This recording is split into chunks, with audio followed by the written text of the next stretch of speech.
E olha, sempre que se fala em crimes sexuais, muitas vezes a gente já relaciona logo com a vítima sendo do sexo feminino, né? Verdade. Mais pessoas do sexo masculino também podem ser vítimas. E a gente vai aprender agora a diagnosticar a violência sexual e de que modo a família pode agir em casos assim. O Marco Meirelles traz essas informações pra gente. Boa tarde, Marco.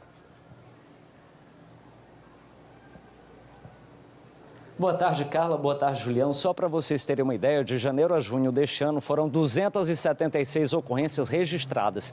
Desse total, claro, ainda é a minoria, 11,76%, as vítimas foram homens. Aqui comigo a defensora pública Ana Kelly Nantua, que vai falar um pouco para a gente sobre esses crimes sexuais que atingem não apenas as mulheres, ressaltando, elas são sim a maioria, porém os homens também são vítimas desses tipos de crimes. Explica pra gente o que seria um crime sexual praticado contra um homem.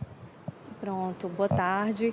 Bem, como você mencionou, as mulheres são a grande maioria, são as mais vulneráveis na ocorrência de crimes sexuais, na condição de vítima. Mas os homens também podem ser vítima e os crimes sexuais, eles podem ser vários tipos que estão presentes no Código Penal. O estupro, a importunação sexual, o assédio sexual. Então, a depender do ato que foi configurado, vai ser classificado um crime ou outro. E agora um detalhe, né? O agressor pode ser tanto homem quanto mulher. Sim, a condição de agressor e de vítima, né, pode ser homem ou mulher. Como você mencionou, a grande maioria são mulheres, né? É uma vulnerabilidade bem maior. E elas podem buscar atendimento aqui na Casa da Mulher Brasileira em Fortaleza ou nas Casas das Mulheres Brasileiras cearenses, no interior do estado. Lembrando que se na cidade não tiver, ela pode procurar atendimento nas delegacias comuns da cidade. Agora, no caso do homem, o procedimento é um pouco diferente. Isso, no caso do homem, ele deve procurar a delegacia comum para ser aberto também um inquérito policial e ser instaurado posteriormente, se for o caso, um processo criminal contra o suposto autor do crime. Qual o crime mais praticado? Desses 88%, mais de 88% que atingem as mulheres, qual o mais comum, os casos que chegam aqui? Pronto, aqui no nosso atendimento na Casa da Mulher, aqui no núcleo da Defensoria Pública, a gente atende muitos casos de mulheres que são vítimas de importunação sexual. Além disso, mulheres que sofrem estupro durante os seus relacionamentos, né, nos seus casamentos ou no namoro, relacionamento amoroso, elas sofrem estupro e nem sabem que são vítimas. São mulheres vítimas de violência doméstica que procuram um atendimento aqui e aí só descobrem que, além da outra violência que trouxe, né, que ela se identificou como vítima, ela descobre que também foi vítima de um estupro durante o relacionamento. Então, essas mulheres são atendidas aqui, mas também vítimas de violência, de crime sexual fora do contexto da violência doméstica também são atendidas aqui na Casa da Mulher, tanto pela Defensoria Pública quanto pela Delegacia da Mulher. Nós temos aí uma soma, né, do começo do ano até o mês passado, de 272 ocorrências, mas a gente acredita que esse número seja ainda maior porque tem muitas mulheres que não denunciam e no caso dos homens, tem muitos homens que acabam sendo vítimas de crimes sexuais e acabam levando aquilo achando que é natural, que é normal, mas que não é. E existe uma subnotificação?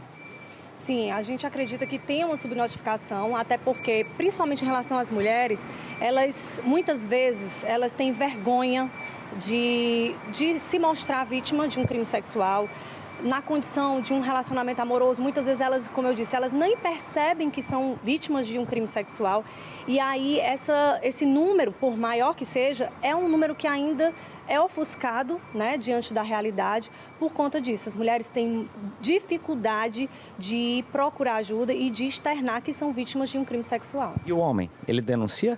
O homem também tem essa dificuldade, né? O número é menor, mas também tem essa dificuldade. Lembrando que não só o homem e a mulher, esses crimes sexuais também podem acontecer contra crianças, né, adolescentes, que aí devem procurar a delegacia especializada para ser instaurado o procedimento adequado. Está faltando o quê? Um trabalho de conscientização, de educação? Como é que a gente consegue prevenir para fazer com que esses números sejam reduzidos?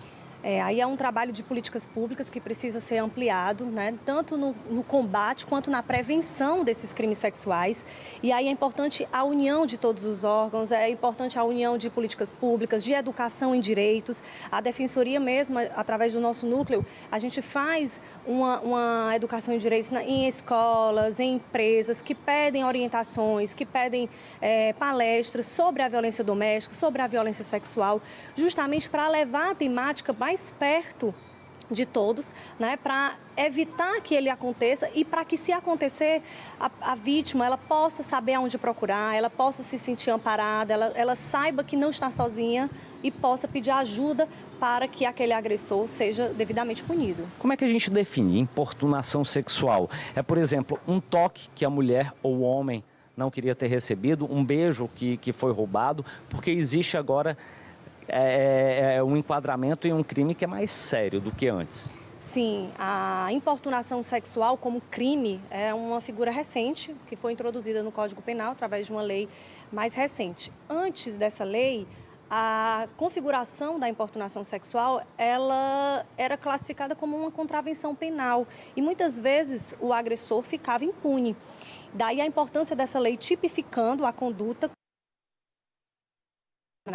E ela vai se configurar justamente quando aquele agressor, quando aquele agente pratica um ato libidinoso sem a permissão, sem a autorização, sem o consentimento da vítima, né? E aí são esses atos, um beijo roubado, passar a mão, qualquer situação nesse contexto de ato libidinoso que aconteça sem que a vítima autorize, sem que ela consinta. Tá ok, obrigado pelas informações.